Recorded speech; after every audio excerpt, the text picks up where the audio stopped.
وَمَا نَهَاكُمْ عَنْهُ فَانْتَهُوا. سرکار آقا کریم علیہ السلام جو دیں اسے لے لو اور جس چیز سے منع کرے اسے رک جاؤ. اب بات سمجھ میں یہ آ رہی ہے. آپ کہو گے کہ حضرت کیا دیں سرکار اور ہم لے لیں, کس چیز سے منع کر دیں تو ہم رک جائیں؟ کیا سرکار ہمیں مال و دولت دے تو ہم لے لیں, ہے نا؟ کیا خزانہ دے تو لے لیں, بلڈنگیں دے تو لے لیں, جائیداد دے تو لے لیں, اور منع کریں کس چیز سے تو ہم رک جائیں؟ تو میرے ایمانی بھائیوں اور بزرگوں, اس توحیدی نظام کو آگے لے کر میں آپ کو ایک مثال دیتا ہوں کہ اللہ تبارک و تعالیٰ نے میرے اور آپ کے محبوب کو پاورفل محبوب بنا کر بھیجا, ہے نا, لاجواب پیغمبر بنا کر کے بھیجا, اور داعیے اللہ بن کر آقا تشریف لائے, سراج منیر بن کر آقا تشریف لائے, ہے نا. آپ نے سنا نا بھی علماء سے, قد جاءکم من اللہ نور, آقا نور بن کر تشریف لائے, رحمت للعالمین بن کر کے تشریف لائے. لیکن یہ دنیا کا جتنا نظام, یہ قانون خدابندی جو ہے, یہ نظام خدابندی جو ہے وہ مصطفیٰ لے کر کے. اب آپ دیکھیں گے کہ دولت بھی انسان کے پاس ہے نا, مثال کے طور پر, اور یہ دولت انسان کو پاورفل بناتی ہے, طاقتور بناتی ہے, حوصلے مند بناتی ہے. لیکن اس دولت کو اگر انسان صحیح استعمال کرے تو کامیاب ہے. اور جہاں اس نے اس میں گڑبڑیشن کی, پیسے کے بلبوتے پر انسان اچھے کام بھی کر سکتا ہے, اور جو بہک گئے وہ برے کام بھی کرتے ہیں. جیسے مثال کے طور پر پیسے کے بلبوتے پر ہم نے مسجد بنا, پیسے کے بلبوتے پر ہم نے ماں باپ کی خدمت کی, پیسے کے بلبوتے پر ہم نے قرآن عظیم جو ہے وہ پڑھا بھی اور پڑھوایا بھی. لیکن یہی پیسہ اگر غلط استعمال ہوا تو قتل و غارت بھی ہو سکتی ہے, لڑائی جھگڑا بھی ہو سکتا ہے, فساد بھی ہو سکتا ہے. اور جس طریقے سے دیکھا جائے تو برائی کے اندر بھی انسان جو ہے انوالو ہو سکتا ہے. جس طرح کے بہت سارے ہمارے بچے ڈرگس کے اندر, نشہ آور اشیاء کے اندر انوالو ہو گئے, ہے نا. لیکن یہی پیسہ اگر صحیح ہے تو کمال ہے. لیکن اس طریقے سے ہاتھ دیکھا جائے تو ہاتھ میں بھی اللہ تبارک و تعالی نے طاقت دی ہے. یا ہاتھ اٹھے تو قرآن لکھے, یا ہاتھ اٹھے تو کسی بے سہارا کا سہارا بنے, یا ہاتھ اٹھے تو کسی بے آسرا کا آسرا بنے. لیکن یہی ہاتھ اٹھے تو کسی بیچارے کے اوپر پڑ جائے تھپڑ کی شکل کے اندر, تو اس سے اگر بددعا نکل جائے تو بیڑا غرق بھی ہو سکتا ہے. یہی ہاتھ برے کام بھی کر سکتا ہے, اچھے بھی کر سکتا ہے. لیکن اسی طریقے سے بہت ساری مثالیں ایمان والوں. لیکن شارٹ میں یہ دو چیزیں بیان کر کے آگے بڑھ رہا ہوں کہ اللہ نے انسان کو طاقتور بھی بنایا, پیسے والا بھی بنایا, حسن والا بھی بنایا, دولت والا بھی بنایا, علم والا بھی بنایا, جاؤ حشمت والا بھی بنایا. لیکن کائنات کے اندر مجھے ایک ایسا جو ہے انسان دکھا دو, مجھے ایک ایسا جسے کہنا چاہیے طاقتور دکھا دو, پیسے والا دکھا دو, کہ ہر چیز کے اندر تو انسان انوالو ہوا, لیکن دین کے اندر انٹر ہو کر کے اس کے اندر کو رد و بدل کرنے والا ہو تو مجھے دکھا دو. اگر یہ پاور ملی ہے تو نظام خدا کو دنیا کے سامنے پیش کرنے کی, اگر یہ طاقت ملی ہے دنیا کے سامنے آقا کریم علیہ الصلوۃ والسلام کے علاوہ کوئی نہیں ہے, وہ محبوب کائنات صلی اللہ علیہ وسلم ہے, کہ جن کو اللہ تعالیٰ نے پاورفل اور با اختیار محبوب بنا کر کے بھیجا ہے کہ میرے محبوب جیسا چاہے دین کے اندر چینجنگ کر سکتے ہیں, جس طریقے سے چاہے حکم نافذ فرما سکتے ہیں. آپ کہو گے وہ کہتے ہیں, اس کی ایک مثال میں آپ کو دو. رسول کریم صلی اللہ علیہ وسلم جو دے وہ لے لو, اور جس چیز سے منع کرے اسے رک جاؤ, کیونکہ اللہ تبارک و تعالیٰ نے اپنے محبوب کو پاورفل رسول بنا کر بھیجا. دین کے معاملے میں ہم نے پڑھا کہ آقا کریم علیہ السلام نے ایک بار اعلان کیا کہ لوگوں, حرم پاک کے اندر اللہ تعالیٰ نے حرم کو حرم بنایا, مکے کو حرم بنایا.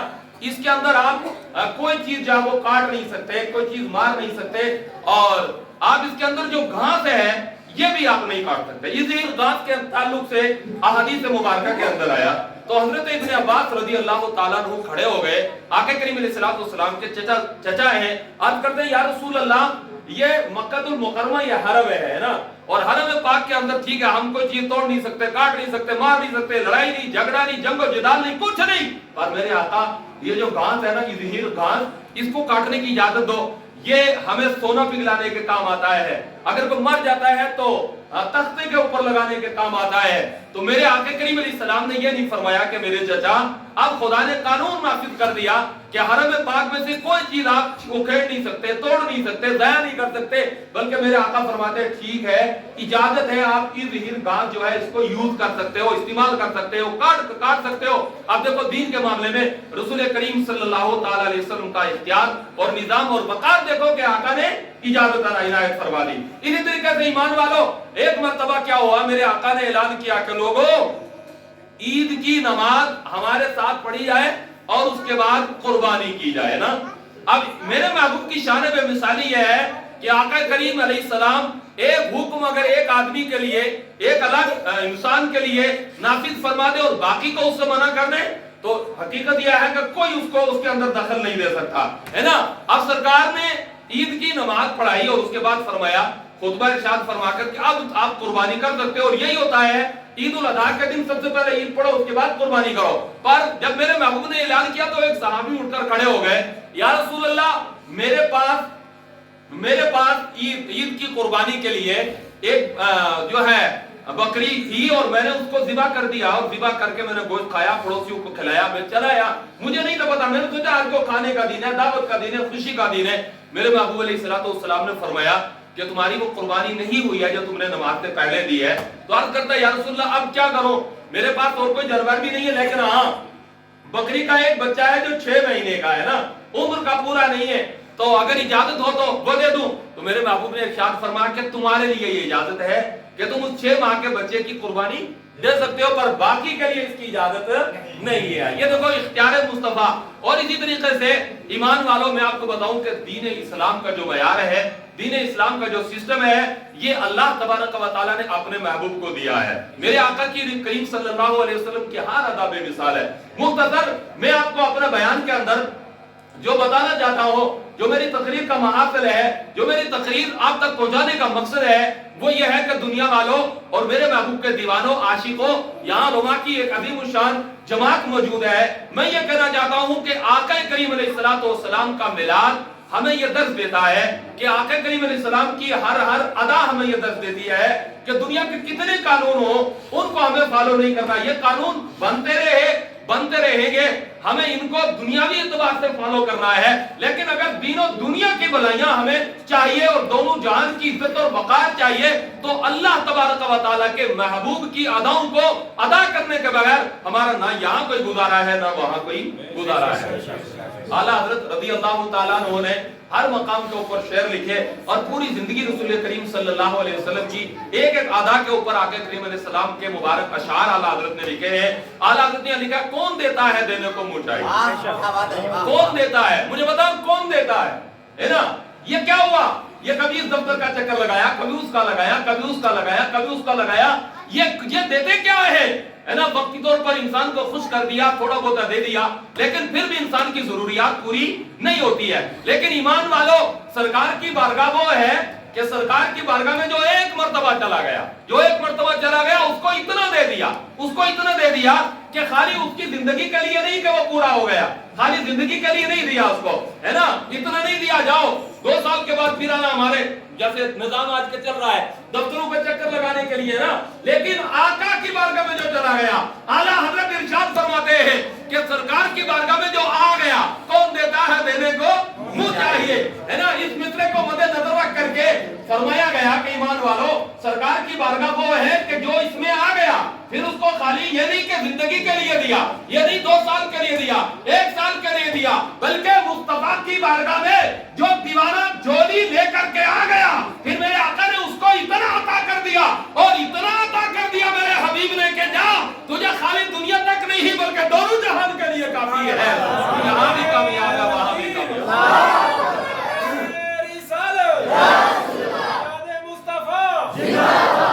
کون دیتا ہے دینے کو اور دینے والا ہے سچا ہمارا نبی. آواز ہے دینے والا ہے سچا ہمارا نبی. یہ تو محبوب ہے. اور پھر حضرات آج بھی میرے محبوب سے مانگو، ہے نا، جتنا چاہو اتنا مانگو، دولت مانگو، عزت مانگو، وقار مانگو، صحت مانگو، تندرستی مانگو، جو مانگو میرے حبیب سے مانگو گے آج بھی ملتا ہے اور محشر کے میدان قیامت تک ملتا رہے گا، بلکہ محشر میں بھی ملے گا. اس لیے کہ وہاں بھی سرکار کے بغیر کوئی گزارا نہیں ہے، قبر میں بھی سرکار کے بغیر کوئی گزارا نہیں ہے نا. اور ہے نا آپ نے علماء سے سنا ہوگا 3 سوال ہوں گے، لاسٹ میں پوچھا جائے گا ان کے بارے میں کیا کہتا تھا، ہے نا. تو وہاں پر بھی سرکار تشریف لائیں گے، ہے نا. پہچان لیا، مان لیا اور کہہ دیا فرشتوں ان کے بارے میں پوچھتے ہو، میں تو پوری زندگی پڑھتا رہا مصطفیٰ جان رحمت پہ لاکھوں سلام. تو فرمایا کہ جب کامیاب ہو گیا तो हुक्म होगा सो जा ऐसे जैसे दुल्हन सोती है। सुला दिया गया, नाकाम हो गया तो जा, है ना। फिर वहां पर जो पिटाई होगी जो वो अलग एक बात, लेकिन मैं कह रहा हूं प्यारे महबूब के बगैर ना यहाँ कोई गुजारा है ना वहां कोई गुजारा है। इसी तरीके से हजरत अबू हुरैरा रज़ी अल्लाह ताला अन्हु बयान फरमाते हैं कि सरकार देते कितना है जो आका की बारगाह में गया, है ना। सरकार का इख्तियार भी देखो और सरकार की शान बेमिसाली भी समझो ईमान वालों। महबूब के गीत गाते गाते जिंदगी का एक एक लम्हा गुजारो, लेकिन सही दीवानगी की आलम है। हजरत अबू हुरैरा फरमाते हैं एक मतलब मुझे सख्त भूख लगी मुझे, तो मैंने सोचा क्योंकि सरकार ने मांगने से मना फरमाया हुआ था कि कोई मांगेगा नहीं। जैसे आज जरा सी बात के ऊपर भिखारी मिलेंगे आपको, है ना, बगैर किसी शर्त उतर के। एक आया कहने लगा हजरत मेरा बच्चा बीमार है कुछ दे दो। मैंने कहा यार खुदा का वास्ता तू बच्चे को अगर दिन में 1000 बार बीमार कहेगा तो वो बीमार हो ही जाएगा, तो क्यों बच्चों को आगे रखकर उन पर जुल्म कर रहे हो, है ना। अगर तुम्हें मांगना ही है डायरेक्ट अपने लिए तो कहो अल्लाह के नाम पे मेरी मदद करो, लेकिन बच्चों को आगे रखकर ऐसा मत करो, है ना, ड्रामेबाज। लेकिन जो सही बेचारे माजूर है उन तक हमारा पैसा पहुंच ही नहीं सकता, है ना। मैं आपसे अर्ज करूं ईमान वालों, हजरत अबू हुरैरा फरमाते हैं कि मांगने से मना किया हुआ था और मुझे बहुत ज्यादा भूख लगी हुई थी। मैंने एक तरकीब दिमाग में सोची कि रास्ते के नुक्कड़ के ऊपर रास्ते के किनारे जाकर के खड़ा हो जाता हूं, कोई तो आएगा जो मेरे मुरझाए हुए चेहरे को देखेगा, है ना, और मुझसे पूछेगा अबू हुरैरा ये क्या हाल बना रखा है, तुम भूखे हो, तुम्हें किसी ने मारा। और जाहिर बात है चेहरे के ऊपर जब परेशानी के आसार होंगे तो देखने वाला पूछेगा क्या हुआ इमाम साहब, मौलाना साहब परेशान क्यों? तो उन्होंने फरमाया कि मैं जाकर रास्ते के ऊपर खड़ा हो गया कि कोई आएगा मुझसे पूछेगा तो मेरे चेहरे के हालात देखेगा तो मैं कहूंगा इतने दिन से कुछ खाया नहीं, तो घर ले जाएगा तो खिला देगा। फरमाते हैं थोड़ी देर गुजरी में रास्ते पर खड़ा था, सिद्दीक़ अकबर आ गए, लेकिन उन्होंने सर झुकाया, मैंने सलाम किया और सलाम करके मैंने कुरान अज़ीम की एक आयत मुबारक पढ़ी और कहा कि इसका थोड़ा सा मुझे ट्रांसलेशन करके इसकी थोड़ी सी वजाहत कर दे। सिद्दीक़ अकबर ने सर झुकाया हुआ मुझे नहीं देखा, मसला बताकर आगे निकल गए। मैंने कहा यार मेरा काम तो बना नहीं। थोड़ी देर गुजरी तो अदालत के शाहसवार फारूक आजम आ गए, है ना, उनको मैंने सलाम किया, जवाब दिया, मसला पूछा, उन्होंने भी सर झुकाया हुआ मुझे नहीं देखा और वो चले गए। मैंने कहा यहाँ भी काम नहीं बना, लेकिन मैंने कहा अबू हुरैरा सब्र करो। थोड़ी देर के लिए मैं रुका हुआ था और मैं इंतजार कर रहा था कोई और आ जाए, लेकिन मेरे इंतजार का जो मुझे बेनिफिट मिला है, जो प्रॉफिट मिला है, जो फायदा मिला है कि मेरे मुकद्दर उरूज सुरैया को क्रॉस कर गए। मैंने देखा सिद्दीक़ अकबर के बाद, फारूक आजम के बाद और कोई नहीं आया, बल्कि वाली दो जहां तशरीफ ला रहे हैं, इमामुल अंबिया तशरीफ ला रहे, है ना। मैंने सलाम किया, मेरे महबूब ने डायरेक्ट मेरा चेहरा देखा, पूछा अबू हुरैरा क्यों परेशान हो, क्या हो गया? फरमाया या रसूल अल्लाह काफी दिन गुजर गए कुछ खाया नहीं। मेरे आका ने अपने दस्ताए नबूवत से मेरा हाथ थाम लिया और कहा मेरे साथ चलो। जब मैं सरकार के साथ गया, आका करीम अलैहिस्सलाम ने हजरत आयशा सिद्दीका से पूछा घर में कुछ खाने के लिए है, तो हजरत आयशा सिद्दीका इरशाद फरमाती है या रसूल अल्लाह काफी दिन हो गए चूल्हा नहीं जला, पर एक दूध का प्याला किसी ने बतौर तोहफा पेश किया है ना, ये है मेरे पास। मेरे महबूब ने फरमाया लाओ वो दूध का प्याला दे दो, है ना। हजरत अबू हुरैरा फरमाते हैं वो दूध का प्याला लेकर हम आगे निकले और एक जगह जाकर आका करीम अलैहिस्सलाम तशरीफ फरमा हो गए।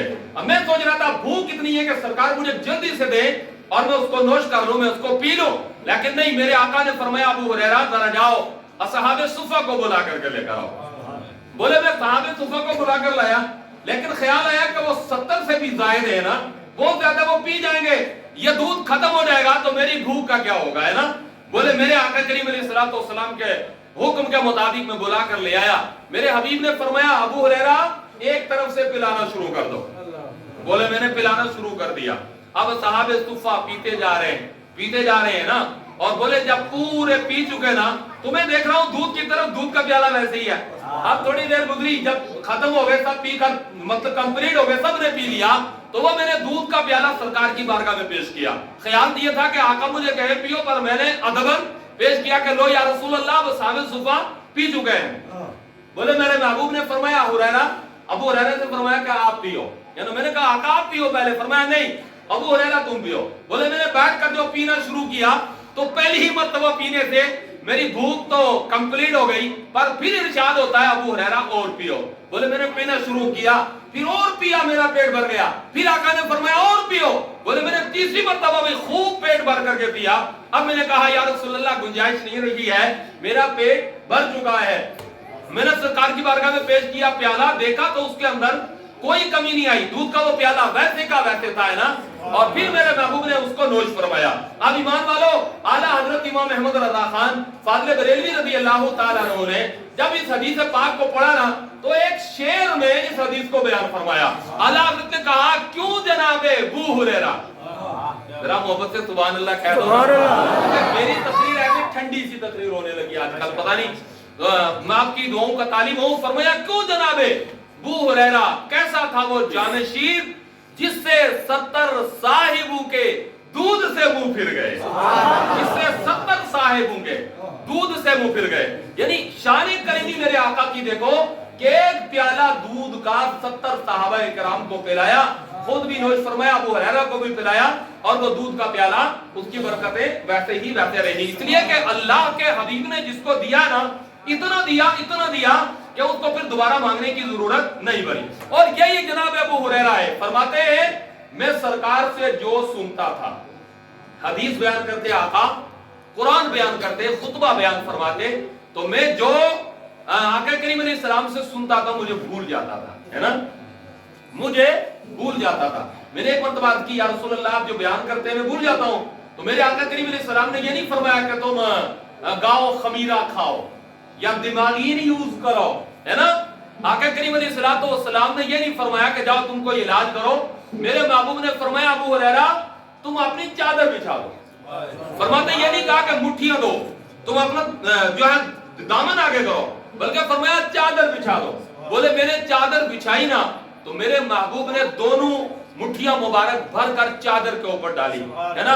और जब डाली तो चादर को मुझे फरमाया कि उठा लो, मैंने चादर फोल्ड करके उठाई और सीने के साथ लगा लिया। अब हज़रात आका करीम अलैहिस्सलाम ने चादर मुबारक के अंदर क्या डाला, ना तो अबू हुरैरा ने देखा ना किसी और ने देखा रज़ी अल्लाह ताला अन्हु। फरमाया कि गैब जो होता है वो देखा नहीं जाता, बल्कि डाल दिया। हजरत अबू हुरैरा फरमाते हैं उसके बाद जब चादर उठाकर मेरे सीने से लगाई, तो फिर मेरे आका ने जो बयान किया, मेरे महबूब ने जो बयान किया, वो कुरान हो हदीस हो, बल्कि हजरत अबू हुरैरा फरमाते हैं कि बयान करने का जो अंदाज था, जो उसके नशेबो फिराक थे, यहां तक हदीस पाक में आया कि ज़ेरो ज़बर तक मुझे याद रहा, फिर इतना याद रहा कि मेरे हबीब ने जो बयान किया मुझे भूला नहीं है, और मैं हमेशा के लिए उसको याद रखता हूं। आज उलमा से पूछा, ज्यादातर जो रिवायात आती है बुखारी में, तिरमिज़ी में, निसाई में, अबू दाऊद में, तमाम हदीस की किताबों के अंदर, तो ज्यादातर हजरत अबू हुरैरा रज़ी अल्लाह ताला अन्हु से ही रिवायत आपको मिलेगी। ये मकाम और ये मर्तबा है मेरे महबूब सल्लल्लाहु अलैहि वसल्लम का कि जिसको जो दिया ना और जितना मिला वो सरकार की बारगाह से मिला। और यही निजाम ईमान वालों मिलाद रसूल का है। अभी मुझसे कबल आप मौलाना जावेद साहब क़िबला से समाअत फरमा रहे थे, आका करीम अलैहिस्सलाम की जो मिलाद मुबारक है, इसकी बरकतें, इसकी रिफतें, इसका जो मकाम है, इसको अगर बयान किया जाए ईमान वालों कि सुबह के सुहाने वक्त के अंदर आका करीम अलैहिस्सलाम तशरीफ लाए, और जब आका करीम अलैहिस्सलाम तशरीफ लाए, हजरत आमना रज़ी अल्लाह ताला अन्हा इरशाद फरमाती है कि सरकार जब तशरीफ लाए आपने सबसे पहले जमीन के ऊपर सजदा किया, है ना, और सजदे की हालत में तशरीफ लाए, आपकी दोनों अंगुश्ताएं मुबारका इस तरीके से थी और आसमान की तरफ, और आप पढ़ रहे थे ला इलाहा इल्लल्लाह इन्नी रसूलुल्लाह।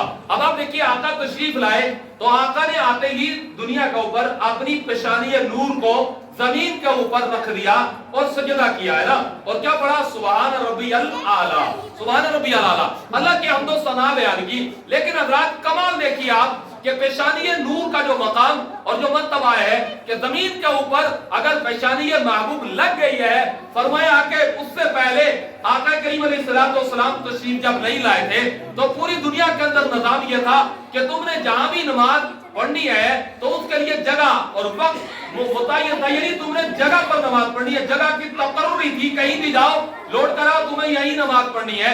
लेकिन जब सरकार ने पेशानी अनवर को जमीन के ऊपर रखा तो परवरदिगार आलम ने पूरी जमीन को मस्जिद बना दिया, पूरी जमीन को पाक कर दिया, अब तुम जहां चाहो वहां नमाज पढ़ सकते हो।